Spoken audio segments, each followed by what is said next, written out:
How does it feel, Aaron? Obviously, you know, you put your stones out there and you said, you know, I'm going to do this. It obviously takes something to do it. It was only your 4th fight. It's a bigger crowd every time, a bigger occasion. You got under Ash's skin. You know, do you feel like you proved something tonight?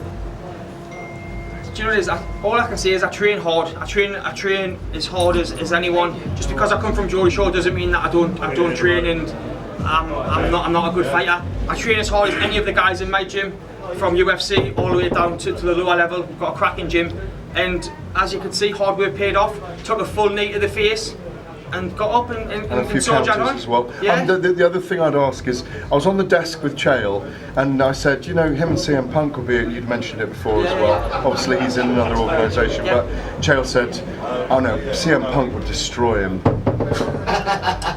you know what it is? Well, if that's what they think, let's get it on then. Let's get it on. Hopefully CM Punk's improved from his last performance, because it wasn't up to much, but he's been out a year and a half, so hopefully he's doing what I'm doing, just keeping his head down, working hard, and who knows what the future holds. It's a fight I would love to have, but I'm a Bellator fighter, so we'll see who comes up next. Aaron, some of the criticism that CM Punk got was he went straight into a massive promotion. Yep. What people wanted him to have done, and what you've done, is work the regional circuit first. Work your way up to a big show. Brock Lesnar didn't work his way up, and he was a UFC champion. That's true. So it's people say it when it suits. So it's okay for Brock Lesnar to go straight to the top, but it's not okay for CM Punk. So it is what it is. People, it's pathetic, to be honest. It's pathetic. Like, I was given an opportunity and I took it, and 4 first-round finishes. Fair enough. The other 3 fighters were debutants. I've only been training a year. People wants to fight 10-0s. No one will be happy till I get beat. That's it. Simple fact. If I beat a 10-0, people would still say it was a fix. So I can't win. So that's why I don't really give a shit what people say. Head down, training. I'm gonna have 2 weeks off, and I'll be back in camp, and I'll be ready to go when Bellator tells me ex-fighters. You mentioned the knee. How much did that actually hurt, and how did you catch on the counter instinctually, or was it? It's funny because twice, my last fight I got clipped, and it woke us up. This time I got clipped, and do you know this? Everyone, like people say, I can't take a shot. I take shots every day in training. I've been dropped in training, so we go hard or go home. And I took that shot, and like I say, he woke us up, and he woke the animal up, and bang! Next thing you know, he's on his arse, and he got choked out. Aaron, you've had 4 finishes now. Yeah. You know, what was that feeling like when you get that finish, and how does that compare, I guess, to some of the amazing times you probably would have had doing other things? Do you know this? Like, you can't even describe it. You can't describe it. When 12 weeks of hard training, getting constantly put on my back, new opponent every round, and some days you just think, what am I doing? But when you get that win, it makes everything worthwhile.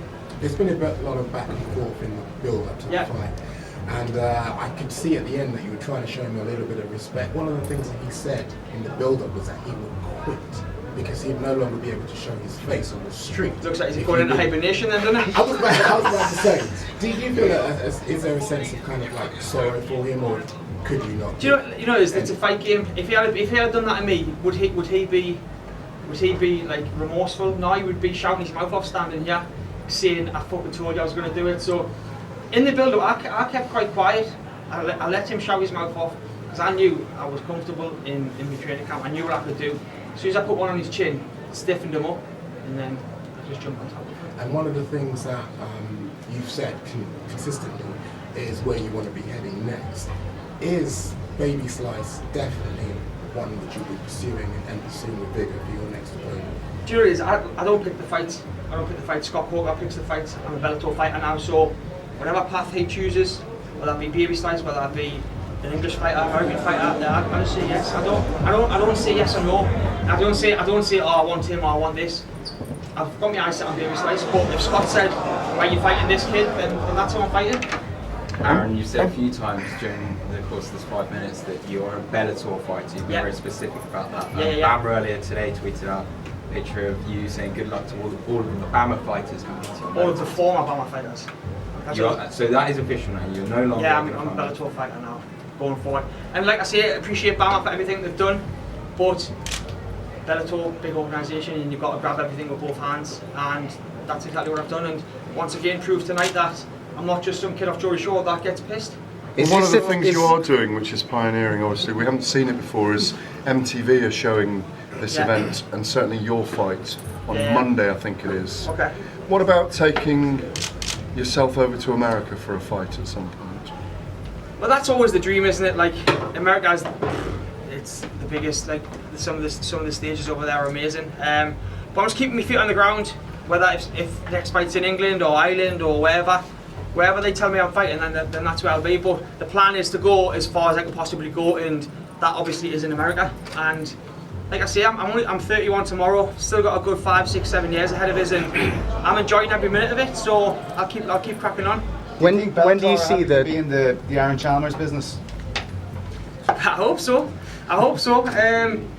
Like I say, another first round finish, so it couldn't have went any better. Every time I step out there, I think, fucking hell, another first round finish. But like I say, I don't go in there to mess around. I don't go in there. If I see a shot, then I'm going to take it. Like some people are saying in the build-up, oh, do you want to go second or third? No, I don't. I want to fucking get the job done and then go have a piss up for my birthday, and then that's what I'm going to do. And you're holding us up. When do you see the tipping point of the headlines from going Aaron Chalmers reality television star to Aaron Chalmers mixed martial artist? Do you see that coming very soon? It depends. I'll never be fully accepted as an MMA fighter. Maybe because I jumped the gun. I did jump the gun, but like you say, it's a business. Is another fighter going to be on MTV? Are MTV going to show his fight? No. Or MTV or is another fighter going to put 6,000 people in the seats in Newcastle? No. So, like I say, I'll never be a fully fledged MMA fighter in certain people's eyes, but in the cage I am a fighter, and everyone that steps in front of us has been finished and finished quick.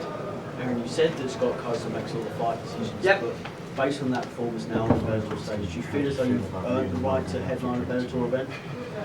Nah, definitely not. It's only my first fight. I'm only 4 fights in. I'm only 4 fights in my whole career. I've trained a year, not even a year if I break it down with camps, because average camps I was on Jory Show. So I probably trained about 8 months in total. So I would like to see how far and how good I'm going to be when I get a good 2 or 3 years of solid training. And when you had the guillotine wrapped around and looked as though you went out very quick, I said some squeezing, is that something you can attribute to a new gym where you can train? As soon as I got my phone back, Tom Priest, he was like, because we've been drilling everything, we drill every day. But as soon as it was locked on, there was no way I was letting go. I was literally going to pull his head off, and he just went all in. So. Aaron, you mentioned how hard you've been fighting. Is there one element of the game you haven't really been able to showcase yet because of all the first round finishes that you're looking forward to kind of maybe showcasing in the future? Do you know what, I work so hard on my Muay Thai, it's my favourite thing, and I've never even threw a kick in a fight. I haven't threw one kick, so it's going to be interesting. Like, my Muay Thai is really good. My kicks, my knees, my elbows.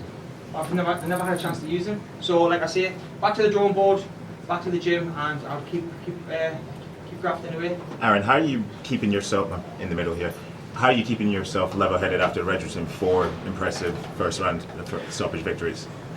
Mate, you've got to keep your feet on the ground. You know what I mean? I'm not going to start walking around fucking like saying I'm the best, and because I'm certainly not. I'm far from it. I'm a lad that's a year into his career and that has stopped 4 people.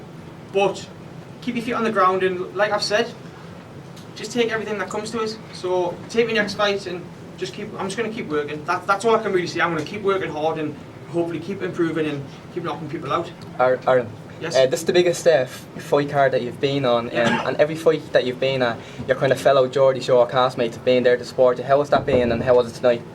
Do you know, it's nice to have support. Obviously, the followers everywhere. So, like I say, I've got a good close group of friends and family that will literally travel anywhere. So I think that's all you need in life. I don't need fake people. I just want a good close friends and family, and if they support us and want us to do well, then that's exactly what I'm doing.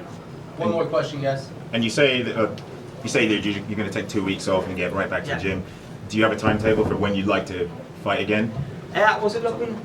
I think we're looking at October, which is a good stint. So, like I say, I'm going to have 2 weeks off, enjoy my cheesecake, and yeah, I think October. I'm going to try and move down to 70, but we'll see what comes up. But yeah, we're going to look at October, whether that be welterweight or lightweight. We'll see what happens. Thanks very much. Is there any more? Can we get one more? Yeah. Sorry. Because I've missed quite a few. Yeah. As you say there, you're turning 31 soon, but obviously you're new to the sport. Is it safe to assume that you're not in your physical peak yet, and that could well come? Do you know, when I first started, like obviously I started 29, just before my birthday last year. And when I first started, I was aches and pains, and I was thinking, fucking, I'm too old for this. But obviously, as I get better, like all the aches and pains are going. And looking at other UFC fighters, Bellator fighters, Cage Warriors, BAMMA, people are hitting peaks 35, 36, 37. So I look at that now and think, I've got a long way to go. And if I keep improving like I am, then who knows what the future holds. Aaron, you talk about trying to shed the tag of Aaron Chalmers, reality star.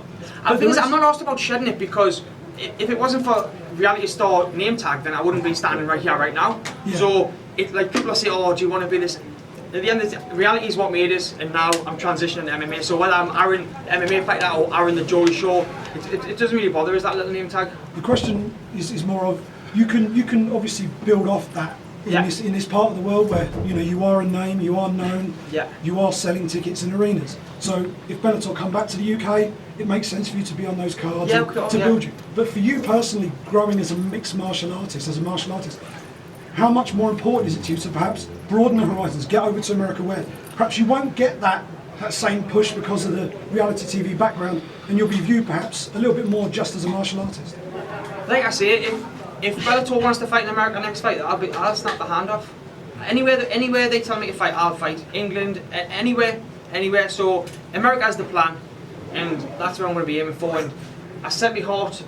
I mean, I kind of pushed the Bellator fight because last fight I asked baby size. Next fight I'm on Bellator, so I'm pushing my way through, and I will get to America, and I promise you that.